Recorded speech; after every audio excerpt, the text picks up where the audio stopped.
Technically, you are joining us. Go ahead. I think we can get started. Okay. So, wonderful way to start off, but the title of the presentation is a bit of a misnomer. I don't know a whole lot about molecular and material science, so this is more or less, think of this more as baby's first machine learning than as anything else. A better way to start off is with the relevant XKCD. There always is one.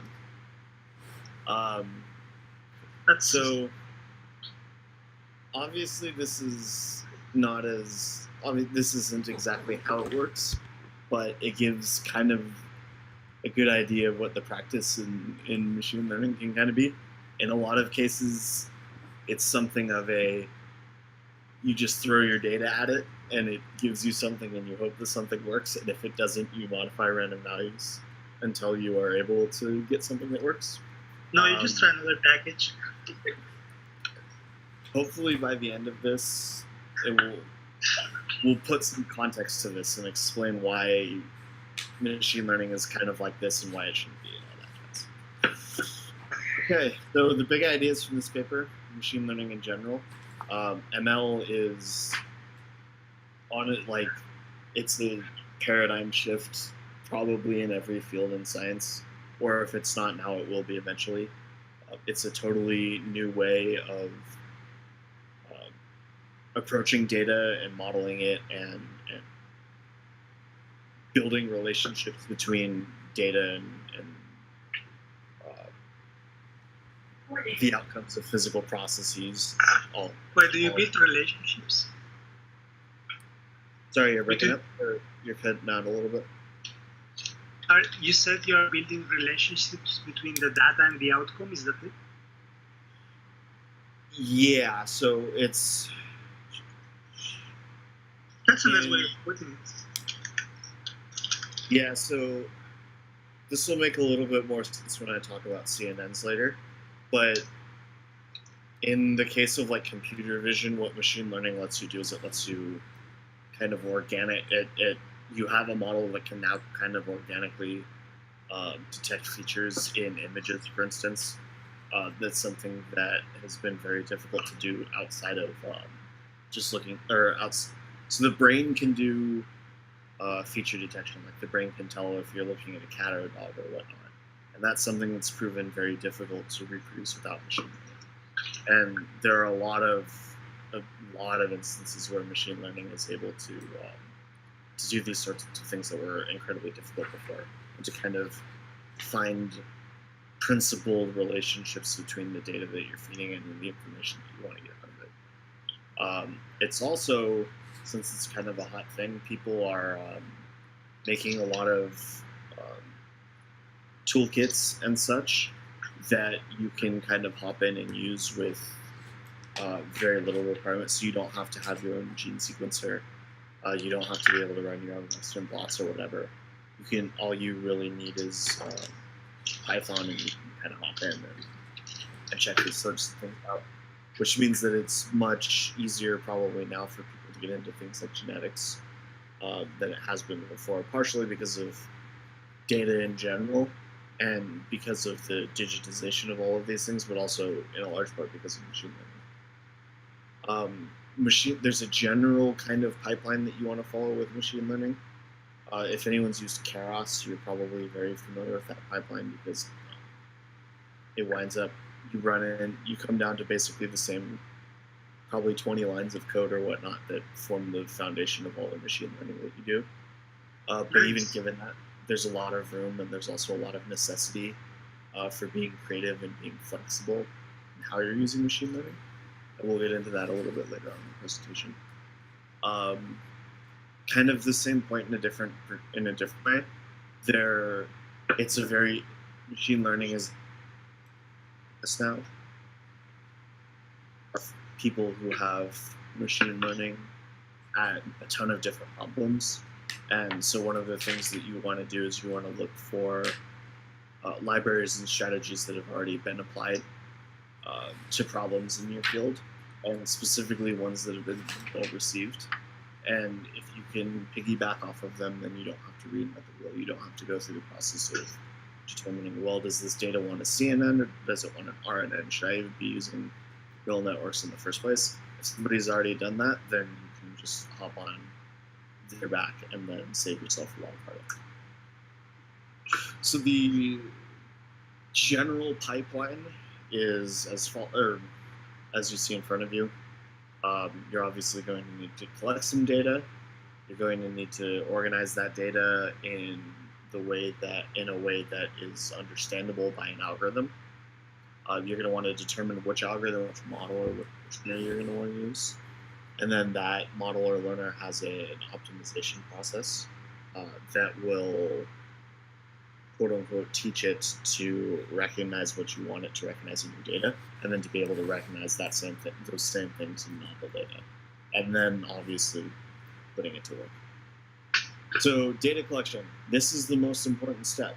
People like to think that it's, I'm crunching on this data for weeks and whatnot. If the data that you're crunching on for weeks is crap, then your model's going to be crap.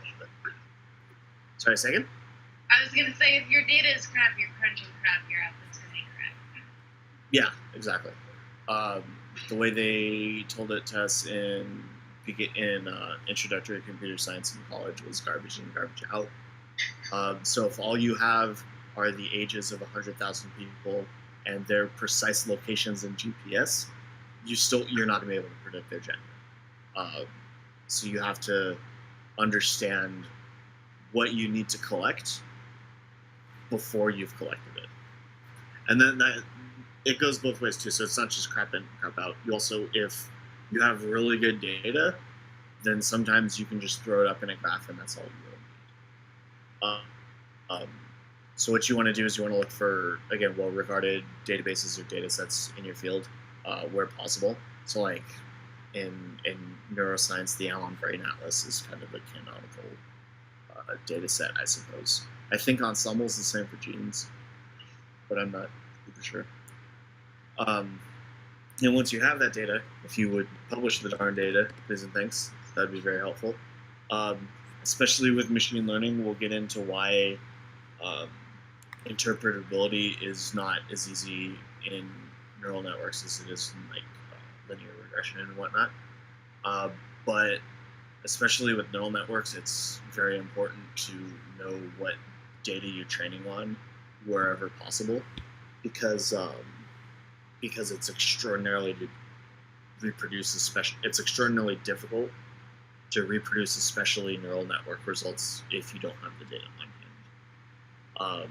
If you can't release your data, then often one of the nice things about machine learning is often you can mix and match data sets. So with very minimal effort, you can often download an open data set and run your same pipeline on that, just to give people some benchmarks to see what you're working with and whatnot. That's always very good.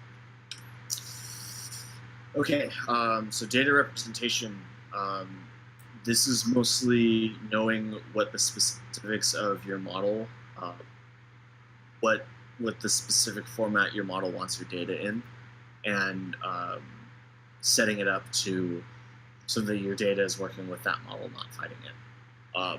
Very commonly, models really, really like matrices of numerical values. So if you have a big square of ones and zeros, or a 12-dimensional figure, or whatever, of ones and zeros, or integers, floats, whatever, generally you're not going to have too much trouble passing it. You just want to make sure you keep track of what each of the columns and each of the rows and all of that mean. In cases where you don't have numerical data, there are these things like Kubo matrices, Voronoi tessellations, neither of which I have any understanding of, and like word-to-vec representations of words. And what word-to-vec does is it'll take the word king and it'll turn it into a two-dimensional vector of floating point values. And so that gives you a numerical representation of the word that you're using. We can Michael, talk about, yes. Isn't Voronoi the same as, or is similar to Camins? I haven't the foggiest notion, unfortunately. I took that directly from the paper. I'm not familiar with it. I can look it up if we want to. No, it's okay. All right, cool. And then, oftentimes, So you're probably going to want to use a model at some point anyway, just to convince people that you know what you're talking about, or that you have some mathematical basis for making the claims that you're making. But something that I can't stress enough is if you collect your data properly and you represent it properly, oftentimes you don't need a model to actually learn from it. So if you can get to a position where the stats are kind of just a formality to confirm what you can very clearly see from visualizing your data, you're doing it right. And that's always a very good feeling. And when you know going into it what your model is going to spit out, and you know that what your model is going to spit out is what you want it to spit out, really good feeling. It's much better than sitting there and waiting for your model to train for 7 hours or 24 hours or 24 weeks and having no idea if you're going to garbage out of it. Deep learning can kind of automate the step, and we'll talk about that in a little bit. But emphasis on the kind of, it's not something that you can go on. You really need to at least know how to do this, even if you're expecting your neural net to do it for you. Choosing a model, you might be detecting a theme so far, but one thing you don't want to fight with your data set. So if you have, if you have 4 rows and 10 columns of text data, just very, very tiny data set, trying to run a deep neural network on it is just going to be frustrating. Conversely, on the other side of that, if you have massive, massive, massive data and you want to try to learn something from it with just like a single variable linear regression, then that's probably not going to cut it either. So you want to have a basic understanding of the strengths and weaknesses of the different algorithms that you have access to, and having that knowledge makes it easier for you to decide what you want to use, or what the data suggests that you should use, and then putting it into practice is more or less trivial. Broadly speaking, models follow one of 2 kind of quote-unquote design philosophies, I guess you could say. There's supervised and unsupervised learning. Supervised learning is basically, I have information on all of these people and I know what their gender is, and then I want to take all of that information, I want to learn the mapping from those features to their gender label, and then when I feed new data about people in there that doesn't have the labels, the gender label, then my model can tell me whether this new person is a male or a female, or sex, gender, whatever. Unsupervised is a little bit more of an exploratory tool. Oftentimes let's say you have lots of data on gene expression and you're not certain if any of these genes have relations, but you're not exactly sure what the relation that you're looking for is anyway. Unsupervised tools like clustering is very common. There's some unsupervised learning you can do with neural networks, but it's a little trickier. Basically, what you're doing is you're trying to teach the model to form groupings and to map relationships without knowing precisely what the relationship you're looking for is. And again, another theme you're going to notice, you want to look and see if anybody's done this before. So if you've got RNA-seq data and you're thinking that, is a convolutional neural network going to be good for this? Then maybe you want to do like a Google Scholar search and just see if anyone's applied CNNs to RNA-seq data before. It turns out they have. I'll talk about one example of it later. If you have a sparse matrix and you want to know if random forests have been thrown at that, usually a Google search will turn up what other people have done, what's worked and what hasn't, sort of thing. Okay, so since neural networks are the hotness, I'll just go over some of the quote-unquote canonical architectures. So these are kind of the most common types of neural networks that you're going to run across.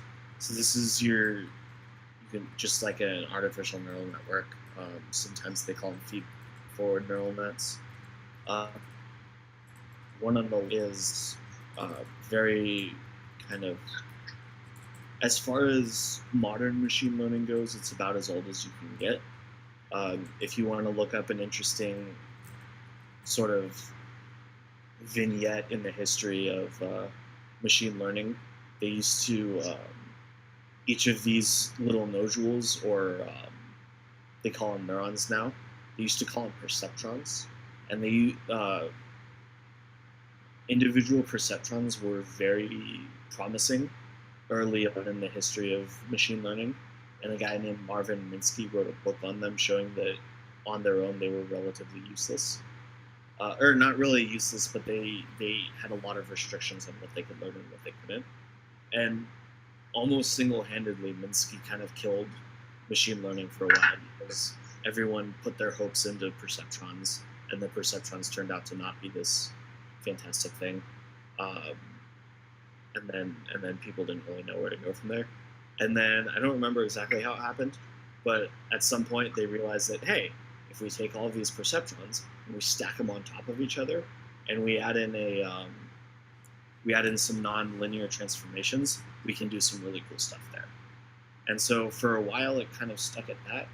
And you have this is your input.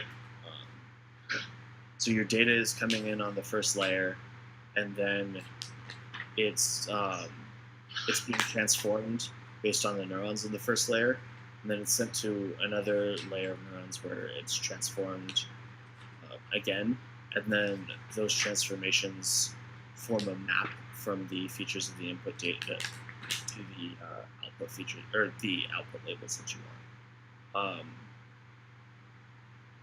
That is, it's powerful.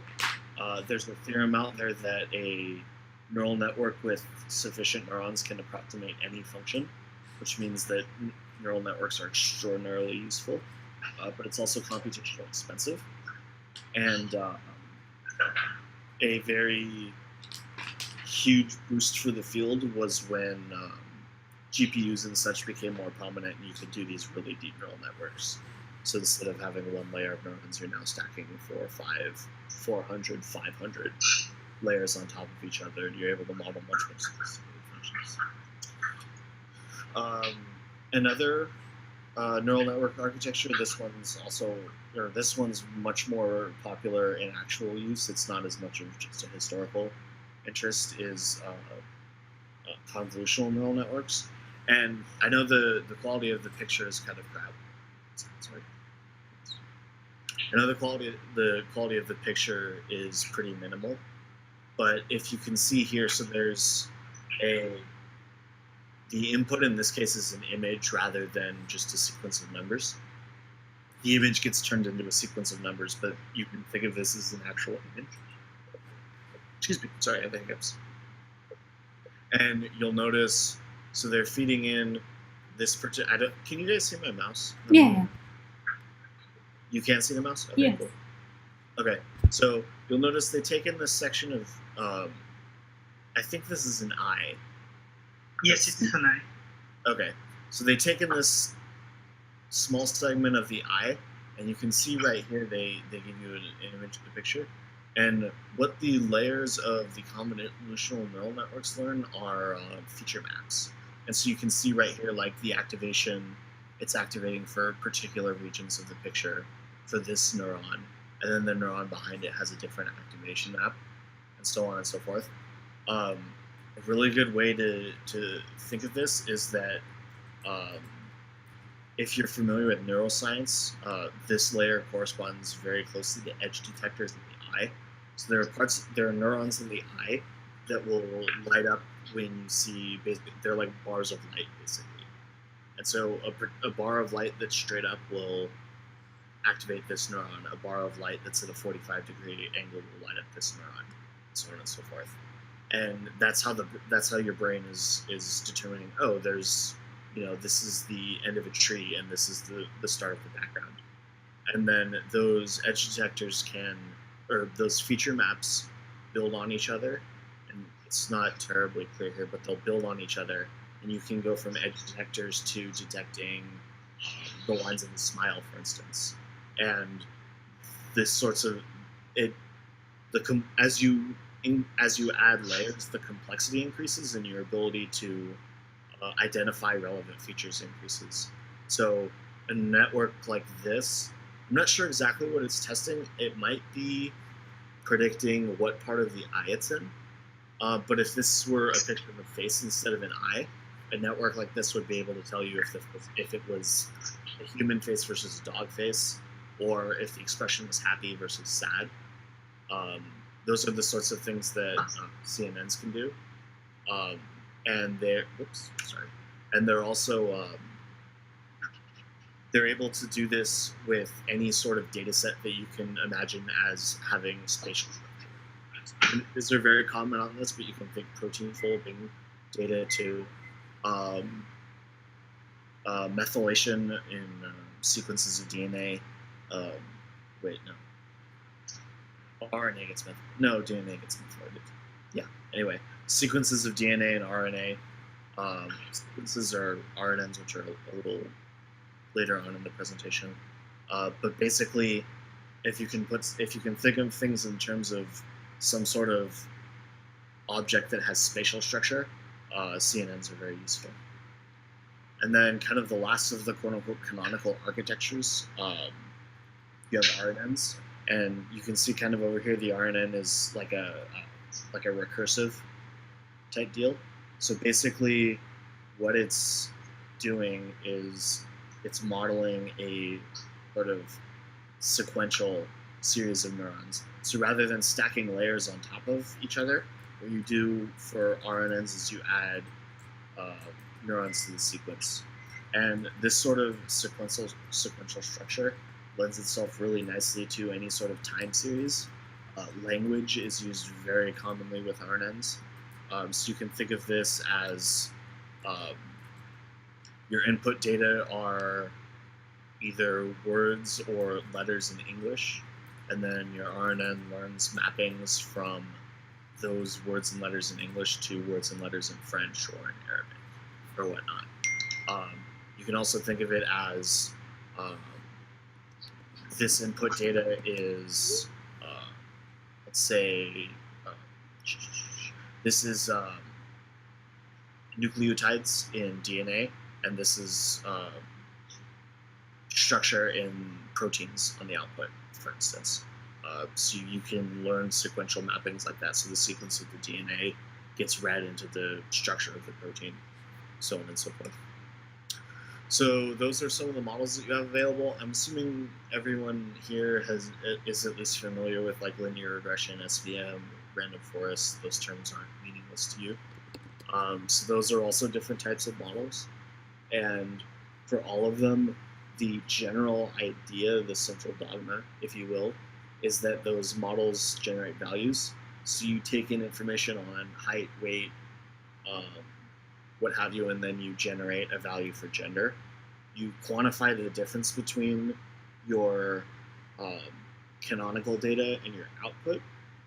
So the canonical value, let's say if the canonical value is male and your output is male, the difference between those, you call male 1 and you call female 0. So 1 minus 1 is 0, so you have no difference, no error.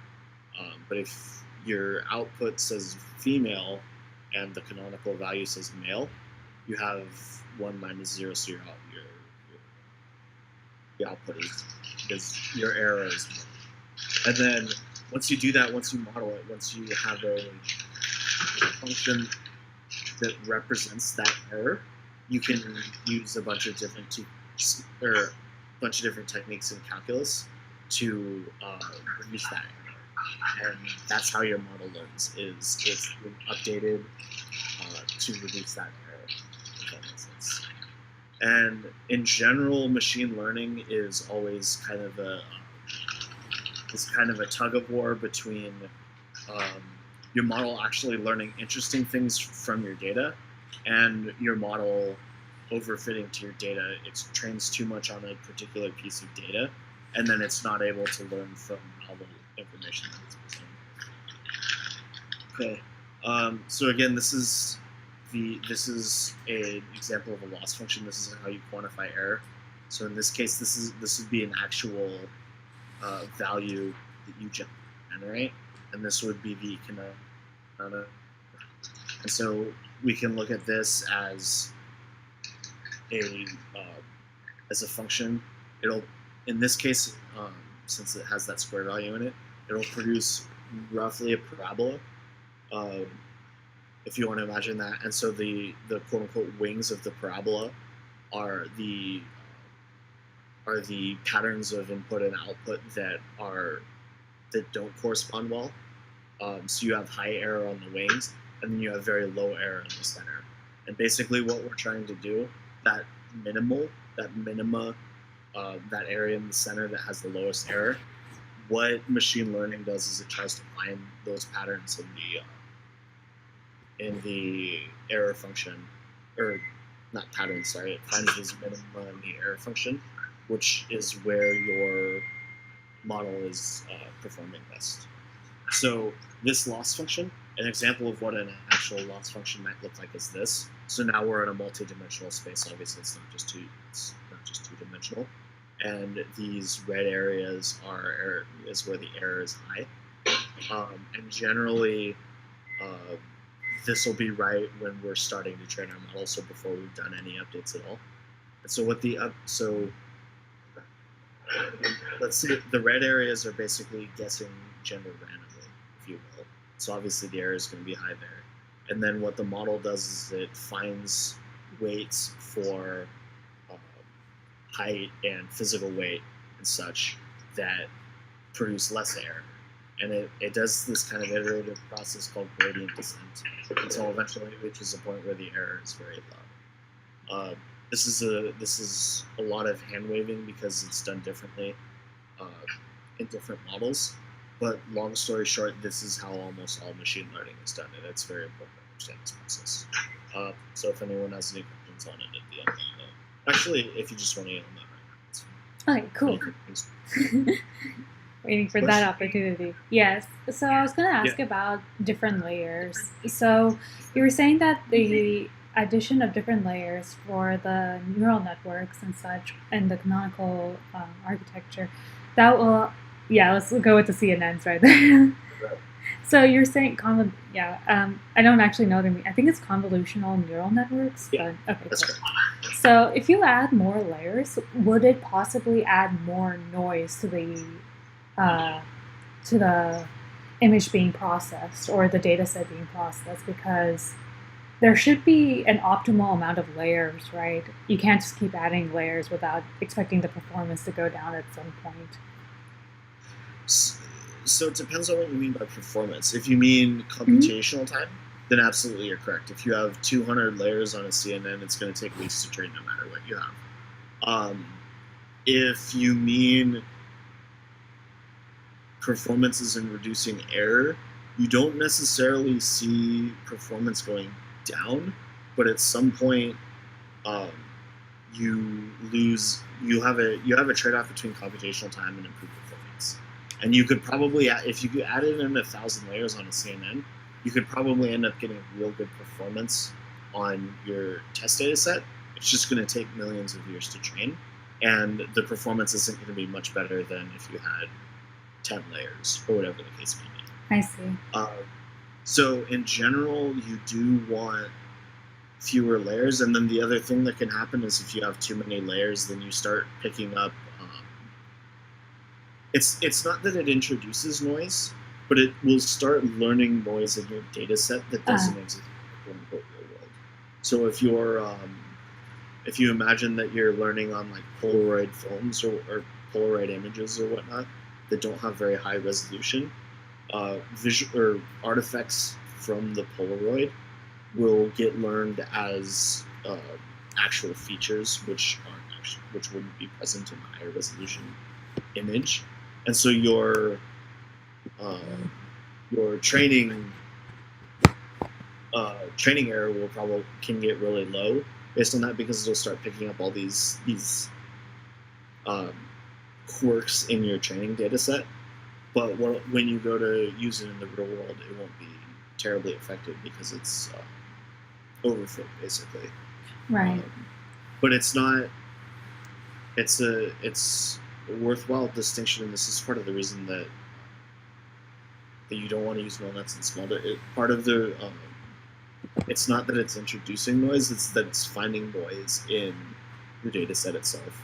So if you have really, really huge data sets that don't actually have, or it's not necessarily that they don't have noise, but the noise kind of cancels out because there's so much data there. You can learn very, what's the word I'm looking for? You can learn very intricate and very sophisticated patterns in these huge data sets that other models aren't able to capture, like linear regression can't capture. But if your data set's too small, then you risk learning a bunch of spurious correlations because you have too many layers. Right. Marcel! Okay, sorry. Hey, I'm sorry for taking so long. Oh, that's fine. Yeah. And so what we were talking about with the spurious correlations and whatnot is pretty much in here. So if you look at so the model complexity you could think of as basically the number of layers that you have. So if you have a very low model complexity, you have high error, and then as your model complexity goes up, your training error goes down. But if your complexity is too high versus the data that you have, your training error goes down, but your test error doesn't. So you become really, really good at picking out features in the data that the model has to train on. But if you give it any sort of new data, it doesn't know what to do with it. And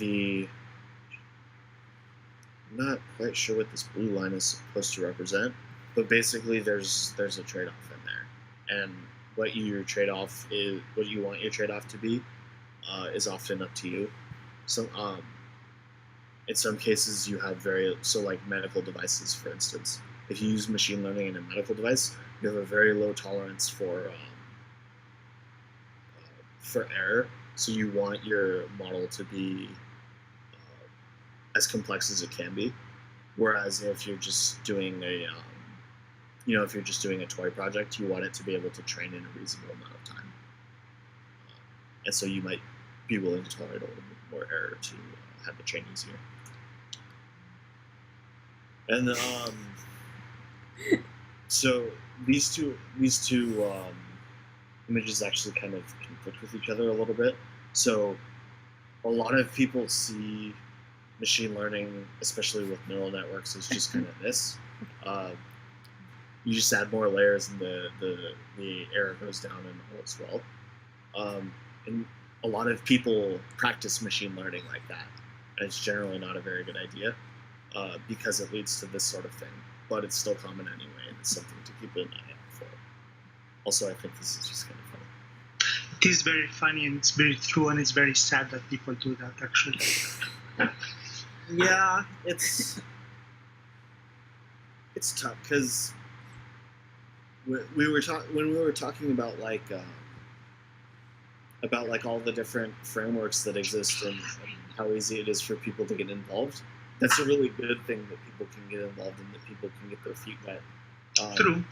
High schoolers, for instance, being able to build software that can like identify birds in real time. That's going to be a fantastic thing for getting people interested in computing and in science and all of that. Mm-hmm. But unless the way that the coursework is taught is able to get people to hear where they can take a deep dive in and make the modifications that they need to actually have theoretically robust code, you're going to wind up with situations like this, and it's a hard problem, and I don't actually have an answer to it. It's just something to be aware of. So going beyond the basics a little bit with our models, in this case, we're going to look at something called a GAN, Generative Adversarial Network. And if neural networks are the bleeding edge of machine learning, these are the bleeding edge of neural networks. And so the idea behind GANs is basically you take two networks. One of them is kind of your traditional convolutional neural network, the type that we taught. So this one is learning how to identify what type of flower is in the image, for instance, and it does that feature mapping and all of that we discussed. Another thing that you can do with neural classify in the way that the examples that we've given. Actually, let me go back a little bit. Sorry. So this network right here, you see it takes high dimensional data. So this image is probably like 128 by 128. So that's high dimensional, and it's reducing the dimensionality down to, in this case, 1 or 2. So let's say this is cancerous versus non-cancerous. So you're taking this 128 by 128 image, and you're going down to the point that you're generating 2 values for it. Alternatively, in this RNN, we are taking data in and we're putting out data at the same dimensionality. And what this means theoretically is that this is doing a classification task, and this is generating data rather than classifying it, if that makes sense. So here you're generating labels because you only have a very small dimensionality compared to the dimensionality of your input data. Whereas here the dimensionality of the input matches the dimensionality of the output, which means that your output is data rather than just labels. And actually it could be a sequence of labels. It all depends on how you construct a neural network. But so this model of generative data, which CNNs can also look like that too. Don't think of it as a CNN versus an RNN thing. But if you think of it as a generative versus classification or discriminative task, you have a generative model, again, like that RNN that we showed, that basically it just creates the white noise. And then you have your discriminator network, which looks at that white noise and says, is this a flower? And if it says no, then they go back and they update. And your generator gets a little bit better at producing random data that looks like a flower. And eventually what you have, the discriminator is getting better as well. It's also learning from the output that it does. So what you have eventually is this generator network gets really good at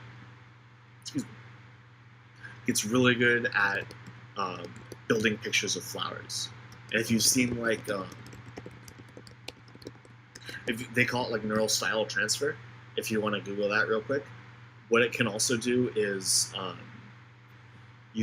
instead of just taking random noise and generating flowers, what you can do is you can have it learn the style of an artist. So like Van Gogh, for instance, you can have it learn Van Gogh's style, and you can give it one image, and you can have it apply Van Gogh's style to that image. You can also have it generate synthetic data if you want to train another network on it. You can have it generate molecules. So for instance, if you have a bunch of molecules for working drugs, you can have this generator network create molecules that look like those working drugs, and then you can test and see if those models that the generator creates actually work as viable medicines. So those are some of the applications. I'm pretty sure this Deep Chem, for instance, uses GANs to do drug discovery. And then there's some other, looks like this AMP is for like quantum mechanics and modeling atoms. Nomad, it looks like, does material science. And it also, so we were talking about like big data and how neural networks can capture correlations, spurious or otherwise, in them. One of the things that that projects like this Nomad do is they'll crawl through every paper that's ever been written about material science, and they'll look for situations where let's say you have one paper that talks, or you have a lot of papers that talk about how to develop earthquake safety. You need to.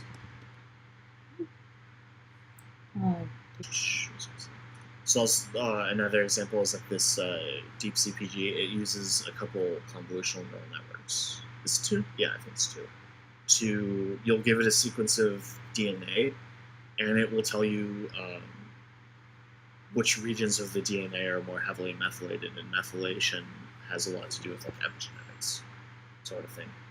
So those are some of the things you can do with machine learning, and that's kind of the general gist of how to use it and some things to keep an eye out for, and some different models that you can try playing around with. So we have some questions that have been presented already. If anyone's heard the talk and has anything that's standing out to them and you want to go before we do the pre-submitted questions, feel free. Well, actually, I got a bit late, so I'm not sure if you mentioned that. But one thing that's interesting about the chart that you saw, that you showed, about the curve of training score, and This one? and yeah, the other one. So one thing that's interesting about the other one. Oh, sorry. Yeah. So one interesting thing about that usually when layman people see papers about machine learning and they see something like 98% of accuracy, like, oh, that's so good, I love this one. And actually that's usually a bad approach, because if you don't have a really infinite sample size, you suffer off overfitting. I mean, it's great for the set that you tested, but if you test with new data, probably you're not gonna make it right. Yeah, so that's something that people are usually, whenever you present something about machine learning and you have a very good score like 95%, 98%, the ones that really understand about machine learning, they're going to look at your slide and say like, something's wrong here. Like you have 200 samples and you're saying you can predict that bit for all other samples. So just wanted to mention that. Yeah. Very cool. Okay. If no one else has anything, I'll just go ahead and start with the canned question, or not the canned questions, the pre-submitted questions. So, how much time for uptake is there between a new methodology popping up in machine learning and the methodology being used for molecular and material sciences? This I don't actually know, but I'm gonna guess it depends a whole lot. So there are people in machine learning. Everybody is trying to reproduce. So the GANs were kind of this, the generative adversarial networks were kind of this paradigm shift, and they actually turned out to be something that was a really cool and really creative way of doing machine learning. Everybody and their brother are trying to have the next GAN paper, so you get a lot of new architectures like that being proposed that don't end up going anywhere. So for a lot of these architectures, I would bet you that the answer is going to be infinite. Like what's a good example? Let's pretend I invent convolutional Boltzmann machines. I don't think there's any reason for convolutional Boltzmann machines to exist. So there's not really any reason for an architecture like that to be taken up in material molecular samples I gave here would probably be interesting to look at those. And what you could do is you could what I would bet you'd find is you probably, as like computational power goes up, as more people start using computational clusters instead of like individual machines and all of that, I bet that the prevalence of machine learning increases. But in a lot of cases, it's going to take a significant amount of time because the hardware's got to be there, the theoretical know-how's got to be there. You have to have people who understand machine learning well enough to not just be able to use it, but also to be able to look at the lower levels what it's doing and how you can maybe apply those to other areas and whatnot. So I think it depends. And what I would say is that the amount of time is probably fairly long, but that's probably not a bad thing. If people are taking their time to really understand what's going on and they're not just trying to throw the latest fad at a problem, I think you're better off in the long run. Does utilizing machine learning technologies help with reproducible scientific studies and research? So this depends very heavily. It's all about how you use it. So if you, like we were saying with CNNs, if you do a good job with a CNN on a genetic task or something, or let's just stick with images right now. So if you do a good job of constructing your study such that you have a a biologically meaningful input data set that you're giving it. And then you look at the layers and you determine, okay, these are theoretically meaningful feature maps. And then you check, and as you're adding layers, you're getting, okay, we're getting more and more conceptually sophisticated feature maps. And then your output actually does work and whatnot. Like your output actually matches what you would expect with your input data and whatnot, and it's robust and so on and so forth. That can be a huge boon to reproducibility, because if you publish all of this data, like there's theoretically a principled step between your input data and your feature maps and your output. And if you can demonstrate that, it's very easy for other people to reproduce, again, because there are 1,000,001 toolkits and whatnot. So that can definitely be reproducible. You can also just throw this out there, throw your results out there, and not have anything in the middle. And it's incredibly difficult. So something like this, if people don't take pains to visualize what's going on in the hidden layers and whatnot, it's very opaque. It's incredibly difficult to determine that what you're doing is meaningful. And when something like that happens, it's not clear whether you've actually captured this incredibly sophisticated structure in the data that nobody else has found before, or whether you're just overfitting. So, I'd imagine this is true for almost every field. If you're disciplined about what you're trying to do, if you're open with your data and your methodology is correct, then absolutely this can definitely contribute to reproducible science. But if you're closed off about it and you're just interested in reporting state-of-the-art results so that you can get your next grant, then obviously you have a lot of trouble. How do you know your machine learning model is not biased? This is the billion-dollar question. So the link there, if people want to follow it, is an example of Word2Vec data. And I wish Random was here, because Random likes Word2Vec. And I take some strange cynical joy in tearing down people's idols. But long story short, so what Word2Vec does is it takes words and it generates quantitative embeddings of them. And you can go further on and do what's called sentiment analysis, which tells you if the words which guesses whether the words are appearing in a positive or a negative context. And to very briefly summarize this, if you do what looks like a reasonable natural language processing approach, if you do machine learning on language, in what looks to be a reasonable way, what happens is that quote unquote white names like Emily wind up having sentiment scores that are significantly higher than quote unquote minority names like I think Shaniqua is the example that is given. And there's no clear identifiable reason for this, and there's no obvious place that either the data or the methodology went wrong. How to fix this is an open question. When people ask if AIs are going to take over the world, I say that they're stupid and they're asking the wrong questions. But when they talk about how to make sure that AIs aren't racist or whatnot, I find that they're having a really good revelation, I guess you'd say. The light bulb's coming on about actual problems that could happen with AI. So AI is not like, we're not putting human souls in computer boxes or whatnot. These aren't going to become the same type of thing that that PS4 game Detroit Become Human. That's not going to happen anytime soon. But these are issues that we're having right now, and it's detecting very subtle biases like that sentiment analysis example that they gave. That's a huge problem for machine learning, and it's something that definitely needs to be thought about. That's not really an example, or that's not really an answer as to how do you know your model's not biased. I don't really have a good example or a good answer for that.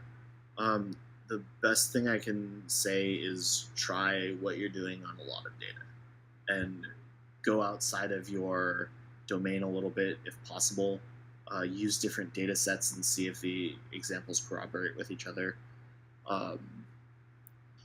It's hard to know. Unfortunately, it's hard to detect and correct for bias in models. How do you know which method to choose for a given problem? This is also it's a little bit like diagnostics in medicine. Like, oftentimes if you ask doctors, often like there are lists of symptoms and the symptoms correspond with what you should give or whatnot. But making diagnoses, I don't think is this algorithmic science as much as it is kind of an art. So there are some heuristics you can use. Like, again, if your data looks sequential, maybe you want to use an RNN. If your data looks like it has spatial structure, maybe you want to use a CNN. But my best answer for this would just be to practice with a lot of models.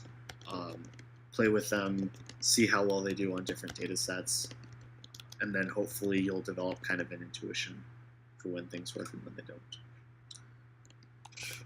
Why is it preferable for smaller, higher quality data sets to be used versus larger data sets? I'm not certain on this one. I don't know if it was covered in the paper. If it was, I must have kind of missed it. In general, if you're using neural networks and if you have the resources to do like actual deep learning, then what you really do want are the larger data sets, even if they're kind of messier. Because one of the things that machine learning does really well is it semi-automates that representation step. It's able to find relevant features in the data even if you don't make it clear to the algorithm that you're there. So because of that, again, because that works really well for large data, and because it also doesn't work as well for smaller data because you end up modeling noise instead of signal. Generally, in my experience, if you're using neural networks, you definitely want the larger data sets. As for why you might want smaller, higher quality data sets, the most interpretable model that you will probably ever find is a linear regression. It's just easy to figure out what it's saying. And so if you can model your data with linear regression and you can get meaningful answers out of that, you almost always want to do that over a neural network. And linear regression is easier to work with, and it is more effective when you have not necessarily smaller, but maybe lower dimensional data. And so that maybe as it stands, there aren't too many good large data sets for molecular and material science. So it may be the case that the recommendation is to look for the smaller, higher quality data sets and use more interpretable models or something. And then does smaller data sets lead to the problem of we're underfitting in a data set? Yeah, kind of. If you use a really and you start capturing noise instead of signal, and that's kind of the same thing that we went over with. If you are principled in what you're doing, if you aren't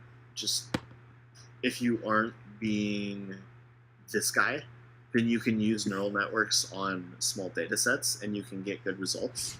But it's something that you want to be careful for, and it's something that you want to try to you want to have rigorous testing on data that wasn't trained on that sort of thing to make sure it's not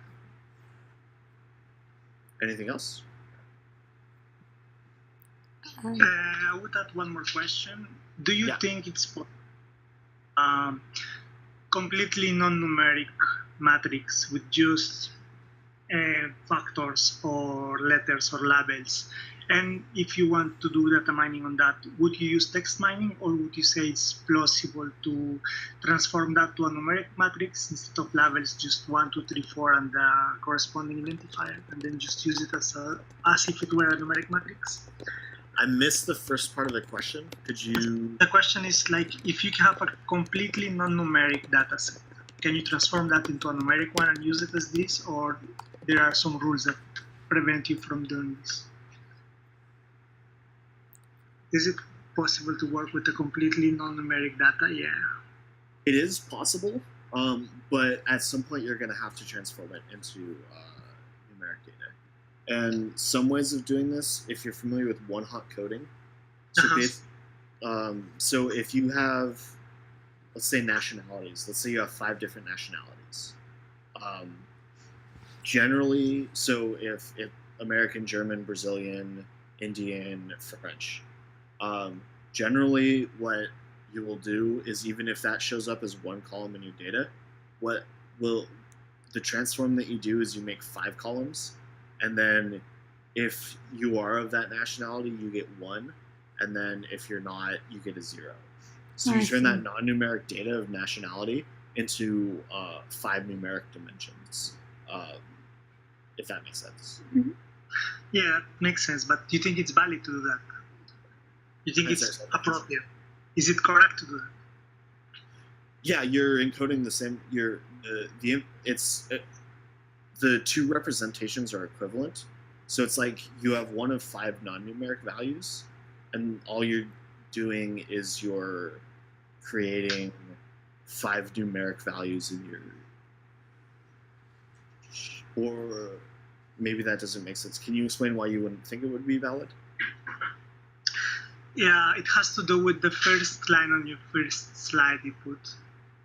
Like, you cannot predict how it was, gender based on age and location, right? So if you are not considering how the data is related and you have just a bunch of values, you're going to have a model that in theory works, but it has probably no sense. I don't know if that makes sense. So I think I think I see what you're saying, and it's that even if our machine learning model is really good at predicting, let's say country, citizenship, or whatever. Yeah. Yeah, if it's okay, so if it's really good at predicting, well, let's use cultural practices. So if it's really good at predicting whether or not, I don't know, you're going to be in an arranged marriage versus being in a, a love marriage. So the question is, can a model predict that using one hot coded citizenship data? And the answer is yes, that it can, but a lot of people think that the model has some notion of this is an Indian cultural practice or this is a French cultural practice, whatever the case may be, and it really doesn't. So all that the model is doing is it's learning mappings from input numerical values to output numerical values. It is often really good at this, but the reason it's really good at this is because the human, are structuring the problem in a certain way. So when you're looking at like a one hot coded value of nationality versus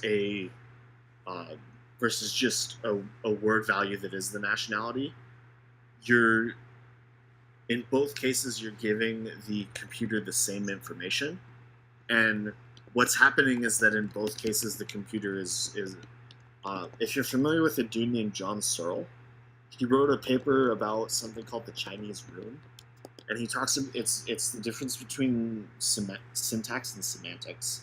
And as of now, it doesn't look like, as far as we can tell, neural networks don't actually capture that notion of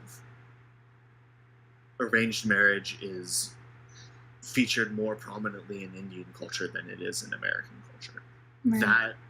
That level of connection is something that we provide when we interpret the results of the numerical data. And for the model to be able to capture a mapping like that requires us to set the data up in a way that we've turned this question of cultural values into a quantifiable problem. And that sort of thing, the fact that neural networks are limited in that way, is a very good reason to think that they're never going to take over the world. Because even as sophisticated as they are, it's still just mapping input data to an input domain to output data.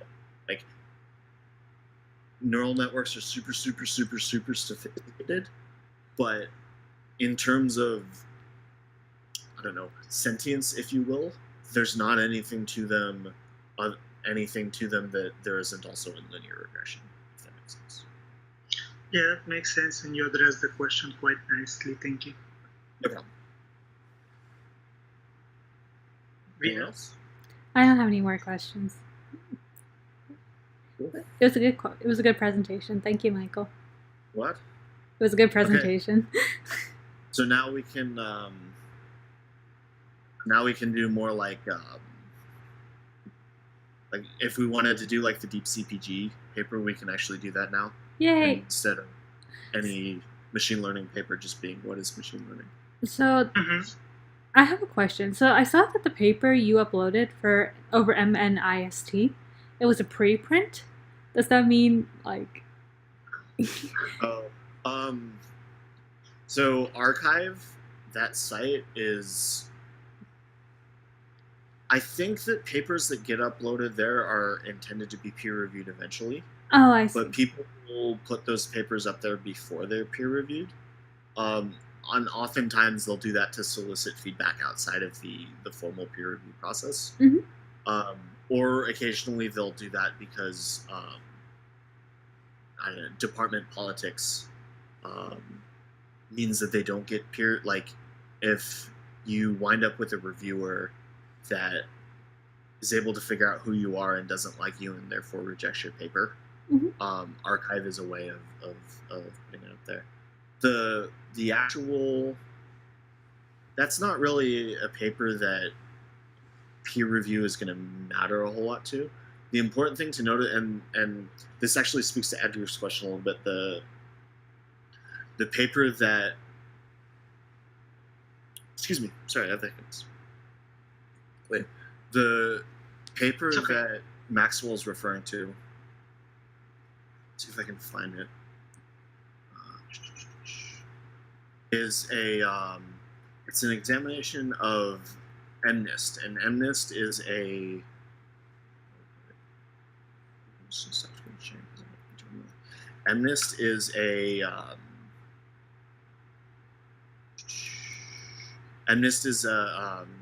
handwritten digit data set. So basically the idea is you have a small image of the letter 7, and you're trying to teach a model to determine whether this image is of a number 7 or whatnot. And MNIST is kind of a solved problem. Models that aren't even neural networks are able to do really well at it. I think SVMs can get like 95% accuracy. Yeah. And the paper that we're discussing, that I just linked, is it shows that if you modify the images in very small ways, where humans would still be able to determine, oh, this is a number 6 or whatnot, it completely throws off the machine learning. And that happens speaks to the fact that the models still, and this is true even for like, they trained some really I don't know if it was AlexNet or whatever, but they trained some super fancy CNN on them, and they were still able to make very small changes that completely threw off the algorithm's ability to predict what the number was going to be. And that speaks to the fact that it's still all that the algorithm is doing is it's learning a mapping from that input to that output. It's not actually developing a quote-unquote semantic concept of the number 7. And until we're able to do things that resist these very minor perturbations, we have to be careful that that our models aren't underfitting, or that they're not generalizing correctly, or those sorts of things. If that makes sense. Did that actually? I don't even remember what the answer is. What the answer? Or the question. What the question was. The question was is that paper going to be published or not? Because I saw it was a preprint. Oh, I'm not sure if it's going to be published. I know for a fact, though, that the principle they're discussing is extremely important. And even if it's not formally published, it's still something that people working with AI need to know about. Okay. Hopefully it is published. I would love to see that paper out there. Because I saw it, I was like, oh, that's a good paper. I mean, it is out there via archive. Right. I'm not sure. Like, here's the thing. I don't understand how journals work in terms of like how they, what is public, what is not public, et cetera, et cetera. So if it's on archive, does that mean it's accessible to anybody, the general public, or is it like, oh, we expect only scientists who are? You can give that link to anyone. So, like, if you gave that link to your parents, they could open it. And they could just read it. In that sense, archive's not a journal, so it doesn't require any access or anything. But it also doesn't have. Theoretically, official journals probably have better peer review because they can pay people to review or whatnot, whereas archive doesn't necessarily. Anyone can put anything on archive. But the benefit of it is that you can give it to give that link to anyone. Yeah, I've seen papers on archive, but I never like understood the difference between archive and something like Nature or Cell or Science or even you don't have to pay for archive, but papers on archive aren't necessarily peer reviewed. So like the reason that people subscribe to Nature is that theoretically they have really good scientists evaluating all of the papers that get submitted to Nature. So if it gets published in Nature, theoretically you can trust the results. Archive is the exact opposite. Anyone can put anything up on there. So anyone can see it, but you don't necessarily know that the quality of it is any good. I see. Okay, cool. Anything else? Nope, not on my end. I'm just absorbing information. Let's see. Show. Yeah, the thing is for me, it's like I will listen to the methodologies, right? But it's not going to be useful unless I actually go out and try programming it. Yeah, so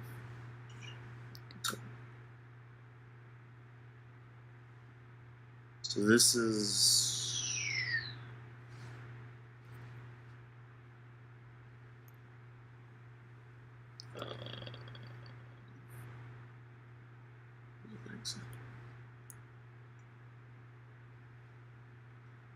so there are several examples on here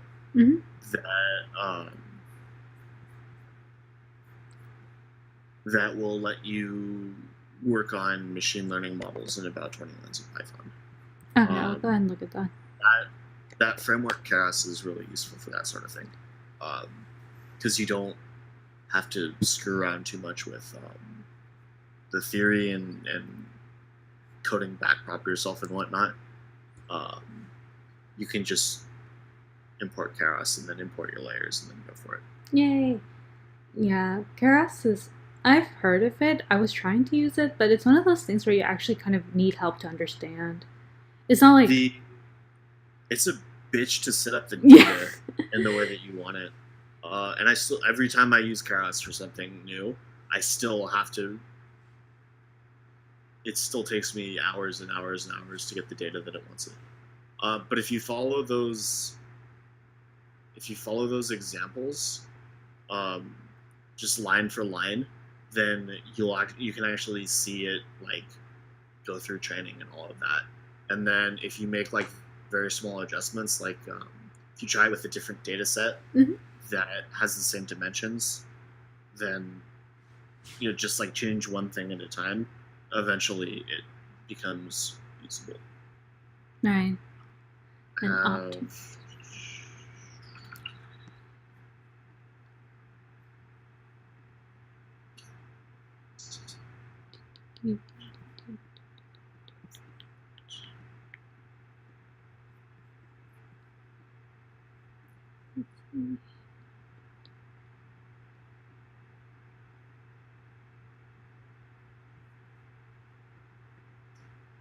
some Keras code I wrote on genetic data. Edgar will recognize that particular repo.